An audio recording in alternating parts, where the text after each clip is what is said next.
Good morning, everyone. How are we doing today? Michael Zuber, author of One Rental at a Time, which is the 15-year journey from a single rental house to financial freedom. If you haven't got it already, do me a favor, go to Amazon and or Audible. Check it out. I'm very proud of the fact that we have over 325 five-star reviews on Amazon and over 100 or so on Audible. So thank you, thank you, thank you. It is a fun journey. It is really a journey of hope and belief, focus and execution. So if that is something you need to believe what is possible, go ahead and take a look, check it out. In this particular video, I want to continue that theme of hope over fear.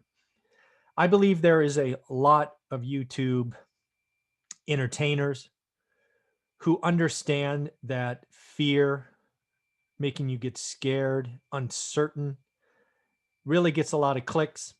It makes them rich. Realize that every time you click, they're putting a little, they're putting a penny or so in their wallet. So they realize that fear gets clicked. But what I want to do is really appreciate what was in this book, One Rental at a Time. And that is hope wins. One of the things you would see in that book is in 2010, fear was everywhere. And because we took the time to focus and learn our markets, we were able to execute and buy real estate at significant discounts. That was in the face of a horrific Great Recession, a real estate depression, and frankly, banks would not lend to us. Banks, as you will see in the book, told us to go away. So as I sit here in 2020, I realize in Q4 it's going to be rough. It's no secret, but I believe 2021 will likely be more like the Roaring 20s than a repeat of the Great Depression. I have thought that, but I've spent the last week or so reading up on both the Depression and the Roaring 20s. And I've put together some material and I thought we'd walk through it. At the end of it, I think we're going to look at it together and say what's more likely. Without question, I believe it is far more likely that the next decade will surprise us to the upside. But I'm going to share all the details and allow all the people that want to talk about fear and negativity and some outside forces crushing us. I'll give you the material and we can debate it in the comments. And lastly, I just want to say again, my experience is that hope beats fear every time.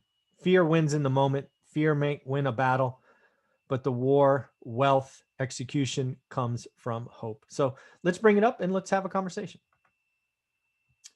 Share this presentation, make it a little bit bigger for you and have some fun. So again, this is really, do we have the Roaring 20s or the Great Depression? So this is kind of what I took from my research about the Roaring 20s and the Great Depression. The Roaring 20s, we really had some infrastructure investments, and that was really because the automobile was coming around and we needed a highway system and things of that nature. So infrastructure was a big deal. Manufacturing was growing, not shrinking. Moves to the suburbs, right? This could be coming. So again, what this slide is to remind you what we might be having in front of us, right? So do you think we're going to have infrastructure investments ahead of us? Not only old world highway updates and bridges and trains and all of that, but is there new world or green or whatever you want to call it investing coming?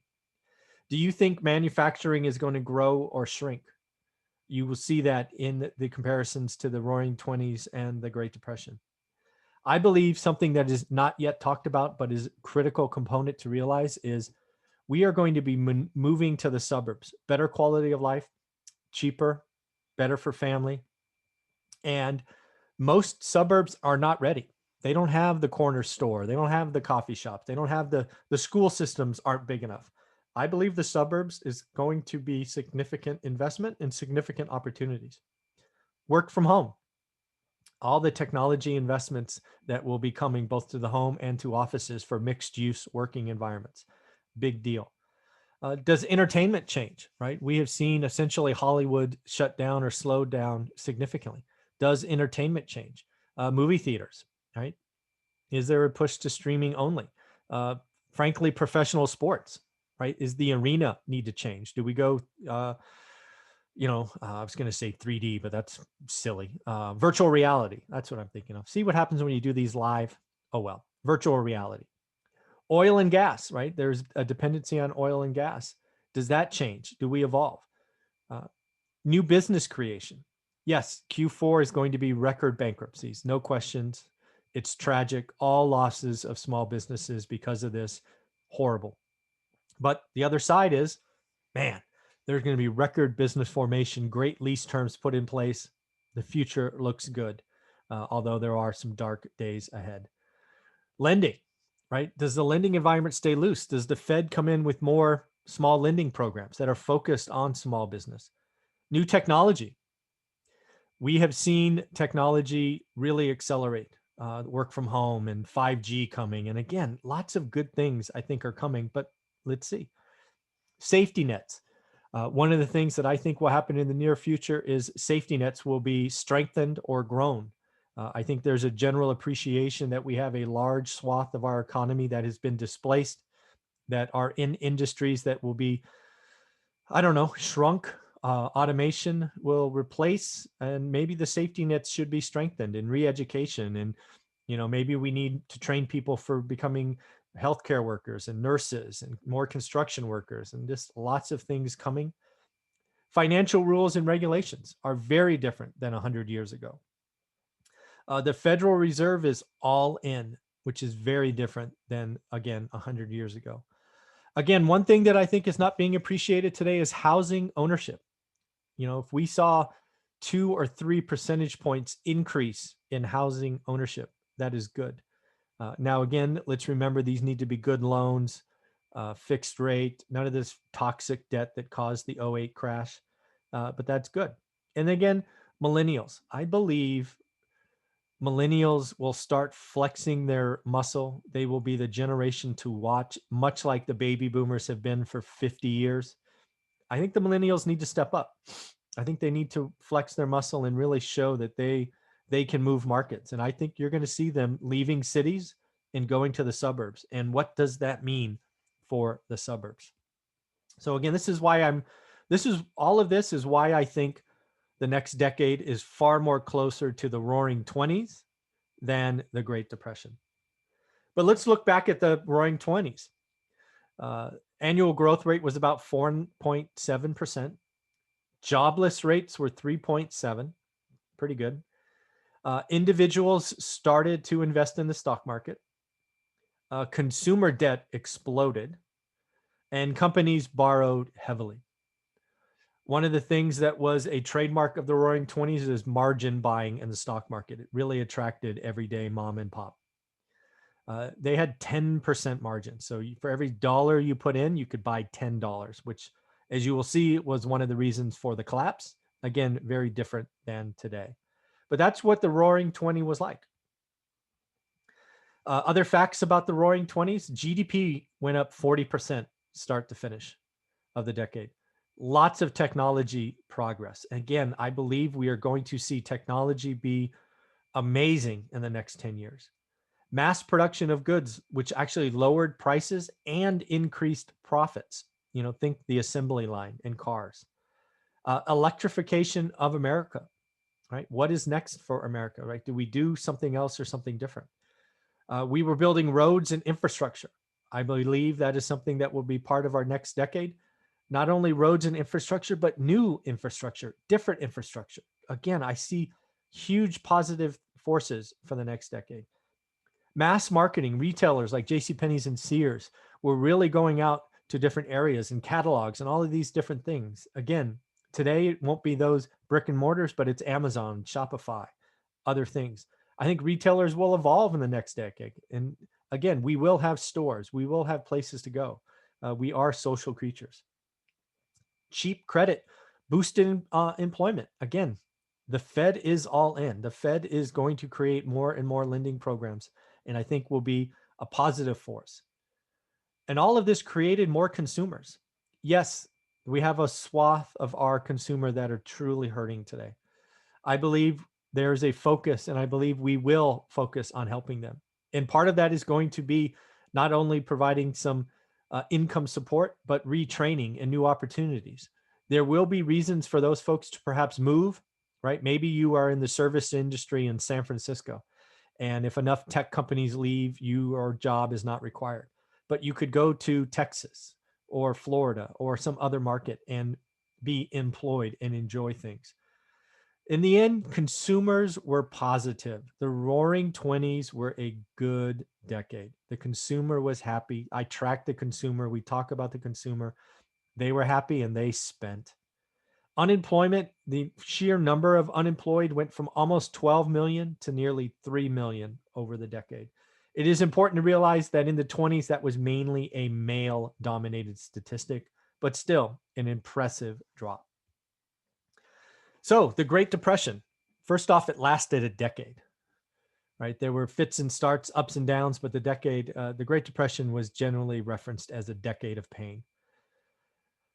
There's some disagreement on this, but most people admit that when the U.S. started mobilizing for World War II, it kind of got America back to work and put a stop to the Great Depression. Industrial production fell 47%. GDP declined 30%. 50% of U.S. banks failed. 25% unemployment. Now again, in the 30s, the 1930s, that was mainly men. There were ill-timed tariffs, which really hurt trade with foreign countries. And the Federal Reserve retreated when they should have gone all in. The stock market crash is generally believed to be the pin that popped the bubble. The stock market crash went down 11% in a single day. Margin calls led to panic. Everybody started unloading shares and there were no buyers. From until 1932, the market went down 85%. Now, if you don't know, there's been lots of things adopted in the stock market that would prevent the severities and the cascading effects of that. But still, again, there's always a pin that pops a bubble, and the stock market crash was the pin that popped the roaring 20s. That then caused consumers to retreat. They went from being happy to being fearful, so they saved. Companies had to start selling goods at a loss. Deflation was a real thing. Look at that, almost 15% deflation in a single year. Farmers had borrowed money to buy machines to produce more food. But again, the consumer retreated, so less people bought. That borrowing for machines and automation caused overproduction, and overproduction led to lower prices. Lower prices led to losses. Losses led to unpaid debt, and farms were lost. Low demand, high supply. Losing money meant you had to cut production. Cutting production meant you cut workforce. 1933, unemployment peaked at just shy of 25%. By 1939, 6 years later, we'd only shaved 6% off that. Deflation was the result as prices of most things fell. Consumers retreated. Consumers saved. Think Q2 of 2020. The consumer stopped spending. Other items to realize, tariffs, badly timed, really reduced worldwide trade. The Federal Reserve, frankly, retreated when they should have gone in. Safety nets were created post-crisis that are still in force today, such as the FDIC, SEC, Section 8 program, things of that nature. Again, we have learned lessons and things will not be repeated. So in the end, I think I see a good decade ahead. I'd love to hear from you. I think infrastructure investments, the Federal Reserve, I think the consumer, the employee base will evolve. It will be in fits and starts. What do you think? Roaring 20s or Great Depression 2.0? Let me know. Leave comments below. Love to hear from you. Take care. Thanks.